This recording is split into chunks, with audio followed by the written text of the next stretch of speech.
Ya, halo. Jadi pada kesempatan kali ini aku mau jelasin tentang analisis jalur atau path analysis. Jadi analisis jalur sendiri merupakan secara umum itu analisis yang digunakan untuk mengetahui hubungan ketergantungan antara satu set variabel. Lalu selanjutnya di sini ada asumsi analisis jalur. Di antaranya yaitu hubungan antar variabel harus linear dan aditif. Lalu ada ujinya yaitu menggunakan uji reset. Selanjutnya error diasumsikan tidak berkorelasi dengan yang lainnya. Lalu variabel yang diasumsikan dapat diukur secara langsung. Modelnya terbentuk rekursif atau searah. Variabel-variabel diukur oleh skala interval. Selanjutnya masuk ke contoh kasus. Eh, jadi, seorang peneliti ini ingin mengetahui fasilitas belajar dan minat belajar terhadap motivasi belajar. Ingin diketahui pengaruhnya. Selanjutnya akan diteliti pengaruhnya juga terhadap nilai ujian pada suatu sekolah. Datanya seperti tertera pada slide. Eh, untuk rancangan modelnya, yang pertama yaitu model pertama itu pengaruh fasilitas atau X1 dan minat belajar X2 terhadap motivasi belajar atau Y1. Yang model yang kedua, pengaruh fasilitas X1 dan minat belajar X2 terhadap motivasi belajar melalui variabel moderasi, yaitu motivasi belajar. Jadi variabel motivasi belajar ini pada model yang kedua akan dijadikan sebagai variabel moderasi dari rancangan model tersebut. Selanjutnya langsung saja masuk ke sintaks di RStudio, yaitu yang pertama ini untuk impor data. Uh, membutuhkan library read Excel untuk membaca file dari Excel. Lalu selanjutnya mengimpor data dengan sintaks seperti terdapat pada slide, lalu view data ini untuk menampilkan data. Selanjutnya yaitu untuk model yang pertama ini caranya itu sama dengan regresi biasa. Di sini gunanya untuk mengetahui signifikansi dari variabel tersebut terhadap Y1 atau motivasi belajar. Ini caranya itu sintaksnya yaitu M1 ini untuk model 1, LM ini fungsi regresi, motivasi belajar ini Y1, X1-nya fasilitas, dan minat belajar X2. Datanya seperti yang telah didefinisikan sebelumnya, yaitu data PR. Lalu selanjutnya summary untuk menampilkan ringkasannya. Lalu didapatkan nilai p-value-nya itu kurang dari alfa untuk fasilitas dan minat belajar, sehingga variabel fasilitas dan minat belajar ini berpengaruh terhadap motivasi belajar. Selanjutnya yaitu untuk menampilkan koefisien jalur dari model yang pertama. Menggunakan library seperti terdapat pada slide, untuk dapat menggunakan function LM beta. LM beta ini digunakan untuk menampilkan koefisien jalurnya. Jadi koefisien jalur itu LM beta, M1. M1 ini model yang pertama tadi, yang udah diregresikan di slide sebelumnya ya. Lalu didapatkan koefisien jalurnya untuk fasilitas yaitu 0,311, minat belajar 0,6599. Selanjutnya untuk model yang kedua yaitu M2. Ini nilai ujian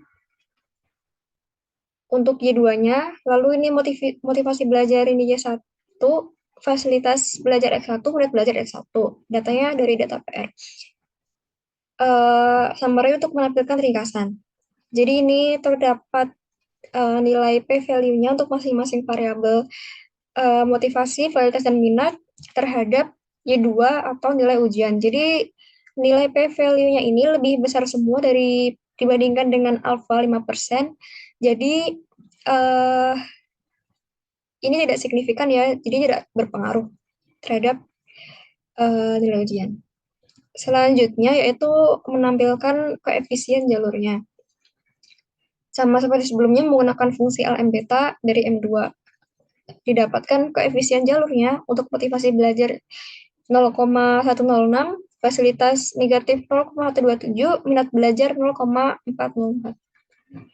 Selanjutnya yaitu untuk menampilkan korelasi variabel eksogen, yaitu dengan sintaksnya seperti terdapat pada slide core, uh, fasilitas, dan meta belajar. Ini untuk mengekstrak variabel fasilitas dan meta belajar dari data PR.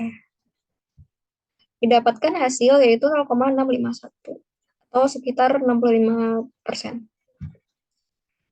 Selanjutnya, kita akan menampilkan diagram jalurnya, yaitu kita menggunakan library Lavaan.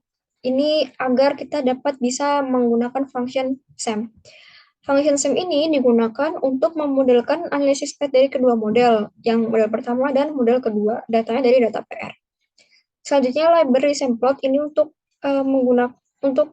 kita dapat menggunakan function SEMPaths untuk menampilkan gambar jalurnya. Ini outputnya. Selanjutnya untuk output diagram jalurnya seperti ini. Jadi menggunakan SEMPaths dari M3 tadi yang model gabungan dari model 1 sama model 2. Ini standardized untuk menampilkan parameter yang distandarisasi. Lalu rotation 2 ini untuk melakukan 2 kali rotasi pada diagramnya. Lalu layout 3 ini untuk jenis-jenis layoutnya. Lalu ini untuk menentukan besar angka koefisiennya, yang ini angka koefisien jalurnya. Exovar ini untuk tidak menampilkan variasi dari variabel eksogen. Terus lalu fade ini false agar gambarnya ini tidak pudar. Dapat disimpulkan bahwa gambar dari RStudio ini mirip dengan model yang kita rancangkan, yaitu FSL ini adalah fasilitas, dan MNB ini minat belajar, MTB motivasi belajar, NIU adalah nilai ujian. Jadi ini adalah 0,65 ini adalah nilai korelasi antara variabel eksogennya yaitu fasilitas dan minat belajar. Seperti yang sudah kita hitungkan sebelumnya, sama hasilnya 0,65. Lalu selanjutnya, pengaruh fasilitas terhadap motivasi belajar. Ini agak bertabrakan ya angkanya, dan juga untuk minat belajar dengan nilai ujian. Selanjutnya ini ada pengaruh langsung dari fasilitas terhadap nilai ujian, yaitu negatif 0,13, dan ini pengaruh dari motivasi belajar terhadap nilai ujian yaitu 0,1. Lalu terdapat pengaruh dari minat belajar terhadap motivasi belajar yaitu 0,66. Selanjutnya yaitu kita melakukan uji asumsi linearitas.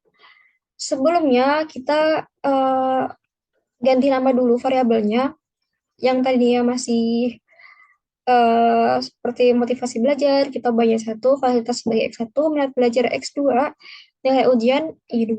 Lalu uji linearitas menggunakan reset test, kita menggunakan function, menggunakan library lmtest, yang sebelumnya udah diinstal dengan install package.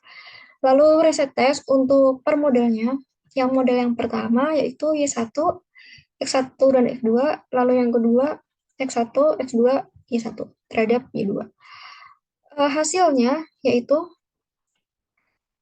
p-value-nya itu 0,08 untuk model yang pertama, dan model yang kedua yaitu 0,59. Selanjutnya untuk interpretasinya, hipotesis nolnya itu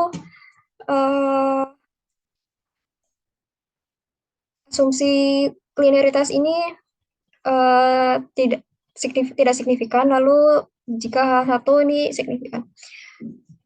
Karena p-value 0,08, maka terima H0. Dan juga yang untuk model kedua 0,59 ini lebih dari alfa, dua-duanya lebih dari alfa, maka terima H0, sehingga antar variabel ini berhubungan linear. Jadi H0 ini antar variabel berhubungan linear, H1 antar variabel tidak berhubungan linear. Lalu selanjutnya untuk menghitung galat dari variabel motivasi belajar dan juga nilai ujian. Caranya yaitu akar 1 min R kuadrat. R kuadratnya bukan yang adjusted, lalu didapatkan hasil 0,599 untuk S1 dan 0,992 untuk X2. Lalu selanjutnya, ini terdapat koefisien jalurnya. Jadi untuk pengaruh variabel fasilitas terhadap nilai ujian, ini pengaruh langsung, yaitu sebesar 0 min 0,127. Pengaruh langsung variabel minat belajar terhadap nilai ujian, yaitu 0,404. Selanjutnya, ini untuk pengaruh tidak langsungnya, yaitu pengaruh X1 ke Y2, fasilitas ke nilai ujian melalui variabel perantara, yaitu minat motivasi belajar. Caranya ini 0,31 ini dari X1 ke Y1, lalu Y1 ke Y2 ini 0,106, dapatkan hasil 0,0329. Begitu juga untuk variabel minat belajar ke nilai ujian melalui variabel moderasinya motivasi belajar, yaitu didapatkan hasil 0,0699. Selanjutnya, ini ada model akhirnya. Jadi, yang di kota ini adalah nilai koefisien jalurnya, sedangkan yang di dalam kurung merupakan nilai signifikansinya. Apabila kurang dari alfa, itu uh, berpengaruh atau signifikan, dan jika lebih dari alfa, itu tidak berpengaruh. Berdasarkan hasil pengujian, ini yang signifikan adalah model yang pertama, yaitu fasilitas dan minat belajar terhadap motivasi belajar, karena nilai signifikansinya kurang dari alfa.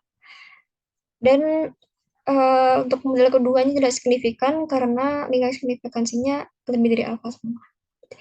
Untuk kesimpulannya, yaitu dapat dibentuk persamaan Y1 sama dengan 0,31 X1 tambah 0,19659 X2, yaitu dengan taraf nyata 5%, dapat disimpulkan bahwa variabel X1 fasilitas naik satuan, maka akan menaikkan variabel Y1 atau motivasi belajar sebesar 0,31 apabila X2-nya ini konstan.